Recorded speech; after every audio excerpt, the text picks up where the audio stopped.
xin kính chào tất cả quý khán thính giả của đài truyền hình SVTN và cảm ơn quý vị đã đến với chương trình Lifestyle của chúng ta ngày hôm nay.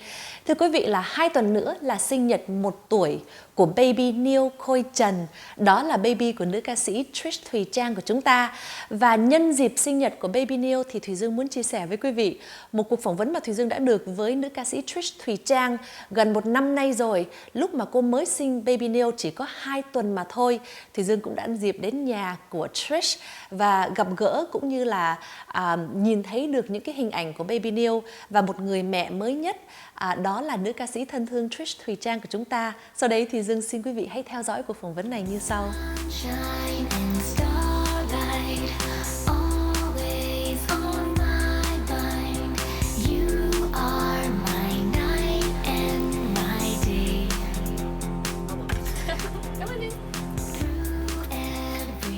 Thế là Thùy Dương đang ngồi ở bên cạnh Trish cũng như là baby Neil là baby mới nhất của Trish, mới nhất và duy nhất. Và thật sự ra là ngày hôm nay thì mình rất là may mắn là được cái gặp gỡ với Trish và được cái cuộc phỏng vấn này.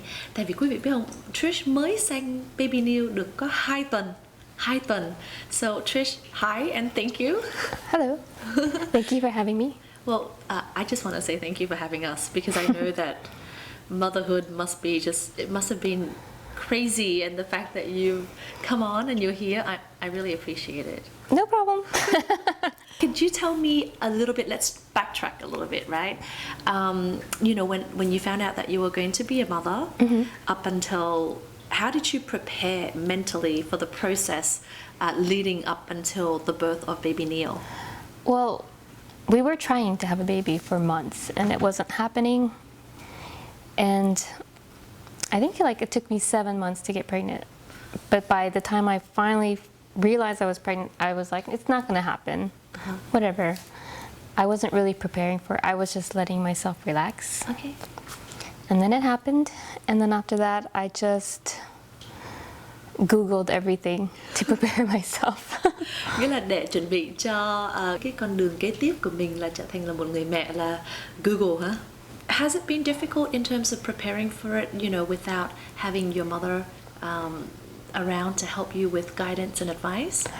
Well, I have my 2 sisters who are took the place of my mom since she passed away. And they've been amazing. They give me advice every day, every day of my pregnancy, and now that he's here, they're always there for me. Okay. So now tell me about the actual pregnancy itself. Did you have an easy pregnancy? I did. Khi mà có baby thì đối với Trish thì nó dễ hay là cũng có nhiều những cái sự khó khăn như là ăn uống? So easy. Easy? Very easy. The only thing I had was gestational diabetes, which is my glucose sugar level was a little high. Well, that's a little too technical, but that was the only thing. But besides that, my pregnancy was super easy. Okay. Now, Thùy Dương biết đó, tại vì Thùy Dương là fans của Trish ở trên Facebook, thưa quý vị, cho nên là biết là cô có post những cái tấm hình của cái phòng của bé baby Neil. Thì một lát nữa đó Trish sẽ đưa chúng ta để xem cái phòng của baby Neil. Nhưng mà tuy nhiên là khi mà cô đặt tên cho baby đó là Neil Khôi Trần. Right? Yes. Thì Trish có thể chia sẻ là tại sao Trish lại chọn cái tên Neil? Well, Neil is actually my husband's nickname because his name is nghĩa, you know. So when we used to go to restaurants, you know, American restaurants, they are like, what? So he would say, just Nia would be too girly, so he would say Neil to make it short. So he used that as a nickname for years, and then we actually Googled it, and where he's Buddhist and I converted to Buddhism, so it meant guardian of Buddha, the name Neil. So I was like, oh, it has a double meaning. It's a nickname, a derivative of his name, and it's also a Buddhist name. So the guardian of Buddha, cái ý nghĩa của tên Neil nghĩa là người mà che chở và bảo vệ cho Đức Phật. I like that. It's really, really meaningful. Thank you. Như vậy thì bây giờ Trish có thể chia sẻ với quý khán thính giả mà đang theo dõi chương trình ngày hôm nay, đó là cái ngày mà đi ra bệnh viện, khi mà Oh yeah. Could you tell us that story? My water broke at midnight, and my husband freaked out like a chicken with no head on. He's like, "What do we do? What do we do?" And I was like, "I want to take a shower because it's kind of dirty." So I actually took my time. Okay. And they say that your first baby takes a long time to come, so just take your time. So I did that. I brushed my hair, got my stuff together while I don't know where my husband was. He was running around still. So we just drove to the hospital, and when I got there, I got my epidural right away. Okay. That's for the pain? Yes. Yes. Thank gosh. But, after my labor was 13 hours. 13 hours of the epidural, it started to wear off, and I was like, I could start feeling the contractions. Were you in pain? Like what? Describe the pain. Tại vì thật sự ra thì Dương thì chưa bao giờ có baby, cho nên là không biết được cái sự, thì Dương chỉ nghe chẳng hạn như là mẹ đó có kể là cái nỗi đau của một người mà đang đẻ đó, thưa quý vị, là giống như là có một cái người nào mà đang cầm cây dao mà like pounding you on your back, ở cái sau lưng đó. That was how my mother described it. So how was it for you? I don't think it was like that. I guess everybody's different. The pain, it wasn't really pain, it was just so uncomfortable.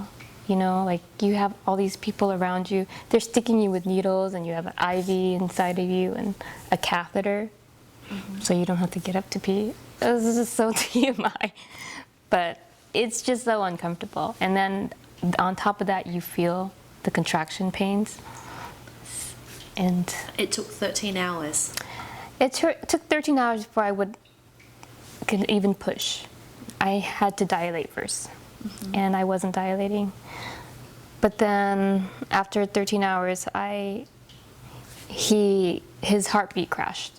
So it was really scary. So they rushed me to the OR and had an emergency C-section. Yes. And how was that for you? Like during that whole period, what were you thinking? What was going through your mind? I started crying. I was like, I can't believe I went through 9 months of carrying him, that something's going to happen to him. And then I just started bawling. I don't want to cry now. But yeah, it was emotional because it was so chaotic. They rush you into the OR, and they're like, we're going to give you a C-section right now and cut you up. He needs to come out. And I was like, okay, just do it. And the whole time you're like wishing he's okay. Did you not want a C-section beforehand? Like, did you kind of thought that that was not a route that you wanted to take, and you wanted it to avoid it at all costs? No, the thing is, my sister had a C-section, and my pregnancy was so close to her, I had a feeling that I was going to need it. But I wanted to try natural, not natural, well, with the epidural, birth. But then I ended up having exactly the same as my sister. She had a C-section too. Okay. It was amazing when I heard him cry. They say, like, the minute you hear them cry, you're just happy. It's so true. I was like, oh yes, he's good. He's good. He's crying. It's weird. Motherhood hits you like a ton of bricks. It's like you feel so much love already, and you care for them. Of course, I was like, I hope he's okay. Just hearing him cry, and the doctors were assuring me, oh, he's fine, he's healthy, and I was happy. Were you with your family at least during that time, or? No, I was just with my husband. So it was just the two of you sharing that experience. And we just wanted, once he came out, we were going to let everyone come visit. But, they take you to a recovery room for hours before you can even have visitors. So has it really given Nghĩa an appreciation of just how hard it is for you? Has he been very supportive? Or? Oh, yeah, he's been great. And I mean, it made me appreciate, like, mothers. Like, wow, even the pregnancy, going through birth, just made me appreciate my own mom and how hard mothers, what they do for their children. So now that he's here, what has it been like for you? I know it's only been 2 weeks. Oh, he's been good. All he does is eat and sleep. And if I feed him a lot, he'll sleep a lot. Vâng, thưa quý vị, là một lát nữa khi mà chúng ta trở về lại với lifestyle thì Trish sẽ đưa chúng ta đi lên trên phòng của Baby Neil và chia sẻ một số những cái món vật ở trong cái phòng đó, và từ đâu mà có những cái món vật đó thì Dương xin quý vị hãy giữ màn hình sau đây.